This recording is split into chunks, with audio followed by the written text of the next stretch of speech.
For most of his time in the MCU, the Incredible Hulk has been something of a loose cannon. In fact, that's been one of his defining character traits up until Thor Ragnarok. There we got to see an entirely new side of the big green guy, and now we have the brand new Bruce Banner Hulk hybrid we met in Avengers Endgame. Did it actually only take 18 months of intense gamma radiation to solve the Hulk problem? Or did it create an entirely new one? We understand the Incredible Hulk can be a difficult character to incorporate into a movie.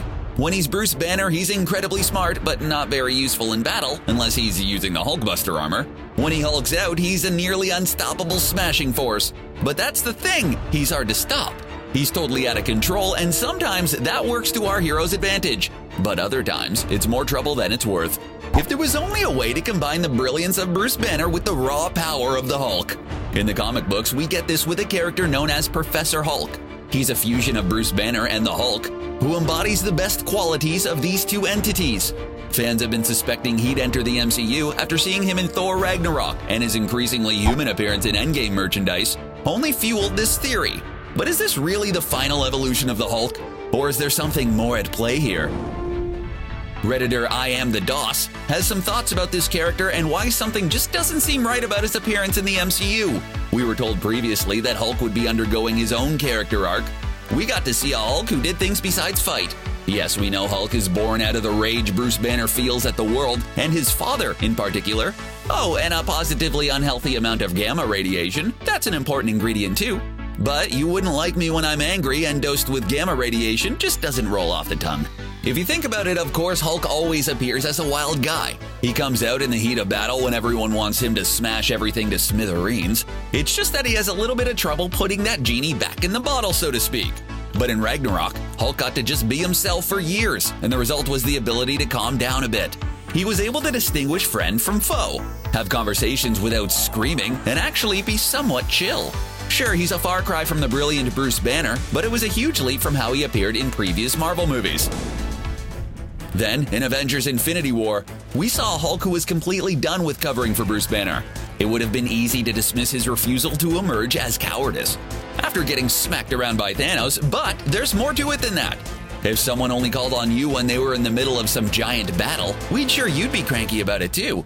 This put the focus on the relationship between Banner and Hulk, and revealed that neither of them were happy about the current arrangement.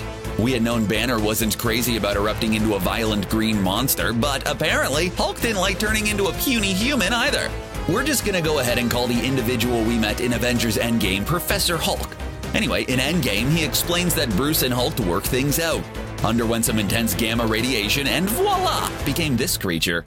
But did you notice how freaked out Natasha Romanoff and Steve Rogers were? Yes, Scott Lang was there, but he didn't know either Bruce Banner or the Hulk previously, so he didn't have anything to compare this creature to.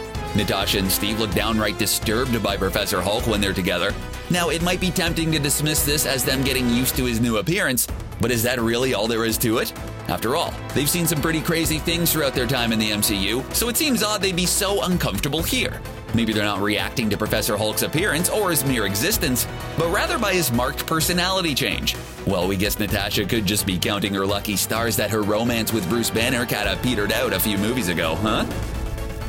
He sure doesn't look like Bruce Banner anymore, that much is obvious. But he doesn't act like him either.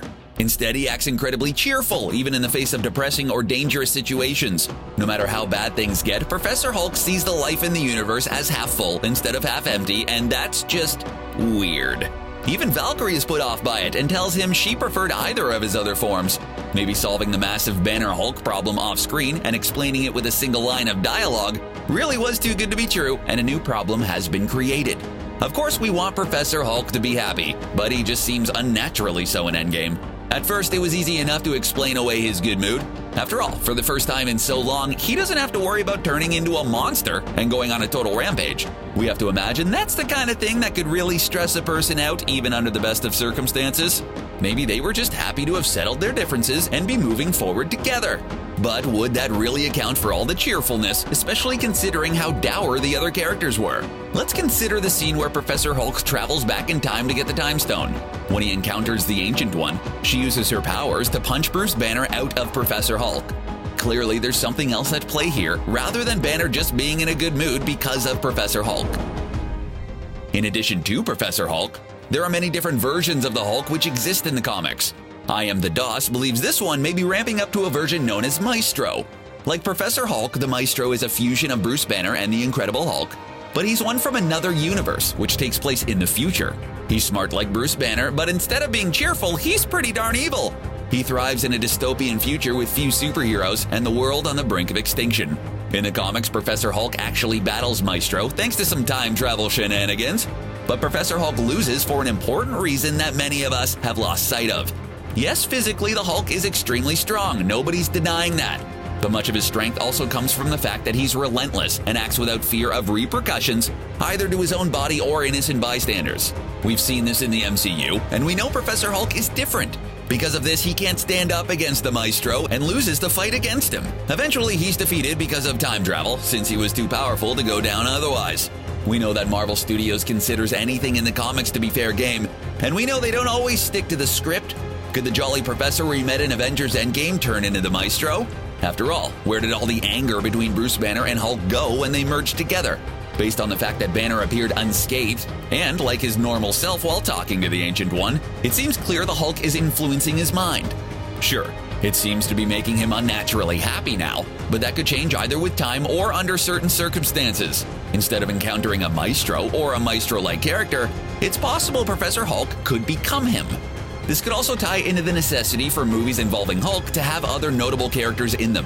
Have you ever wondered why we only got that one Hulk movie starring Edward Norton, which wasn't particularly noteworthy? The reason for that is really more pragmatic than story-driven. Marvel Studios owns the production rights to Hulk, so they can use him alongside their other heroes. However, the distribution rights to the character belong to Universal, and they're not giving him up anytime soon. This means that if Marvel Studios creates a standalone Hulk movie, Universal gets to distribute it if they want to, and trust us, they want to. Now, this wasn't a problem back when Marvel Studios couldn't afford to distribute their own movies, but now that Disney is heading the operation, they have a lot more power and money, but Universal isn't selling, and Disney doesn't want another company distributing their movies. So sadly, we don't think we're going to see a standalone Hulk movie unless Universal gives into the power of Disney. But luckily, there are plenty of Hulk storylines that involve a wide cast of characters and would totally work with a crazed Professor Hulk. One notable storyline is World War Hulk, which involves Hulk basically being voted off planet Earth. Yes, it turns out you can do that if you have enough superpowers. As comic book heroes learned again and again, and yet again, getting rid of the Hulk isn't easy. Not only is he banished into space, but getting him there claims the life of his pregnant wife. The combination of these events makes him pretty darn peeved, to say the least. He returns to Earth bent on revenge and bringing with him allies including Korg and Meek. Hopefully Korg would manage to bring enough pamphlets this time. As you probably guessed by now, World War Hulk involves fighting pretty much everyone notable on the planet. The X-Men, Doctor Strange, Black Panther, the Fantastic Four, Iron Man, and many more all try and fail to stand against the Hulk and his rage. Finally, he's brought down by some weaponized satellites, and then the issue becomes what to do with Bruce Banner. There's also Civil War II, which, just like the Civil War we saw in the MCU, involves our favorite heroes taking sides over an important issue. This time it's whether or not it's acceptable to destroy present-day Hulk in order to prevent him from turning into a Maestro in the future. A college student named Ulysses Kane gets superpowers and with them a terrifying vision of the future. Superheroes sure love their prophetic visions, don't they? Ulysses tips off some heroes about where to find Thanos, and they take the fight to him. Not only it doesn't go well and War Machine ends up losing his life while She-Hulk is gravely injured, this convinces Iron Man that using these visions to try and change the future is a bad idea. But Captain Marvel interprets it differently.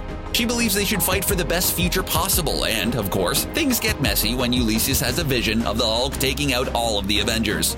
This could definitely be an interesting storyline to include in the MCU, because of the moral ambiguity of the situation and how different characters might react to it. And if there's an impetus to Professor Hulk turning evil, it might have something to do with the injury he sustained at the end of Avengers Endgame. Thanks to his strength, he was able to survive using the Infinity Gauntlet, but didn't emerge unscathed. His arm was injured, and while we don't know the severity of the injury, it looked pretty darn bad. When Thanos used the Infinity Gauntlet at the end of Infinity War to cause the decimation, it injured him, and using it again to destroy the Infinity Stones almost claimed his life. Professor Hulk could have sustained a significant injury, which might challenge his perpetually cheerful state. Being a superhero is stressful, and somehow, we don't think the combined rage of Bruce Banner and Hulk could have possibly dissipated as easily as Endgame would have us believe. Even if he doesn't go full-on Maestro, we have a feeling his character arc hasn't quite ended yet. What do you think about the idea that the Hulk might end up losing it in a big way? Share your opinions with us in the comment section below, and then click on the subscribe button for more of the latest videos from us here at CBR. Thanks for watching, and we'll see you again next time. Hulk out!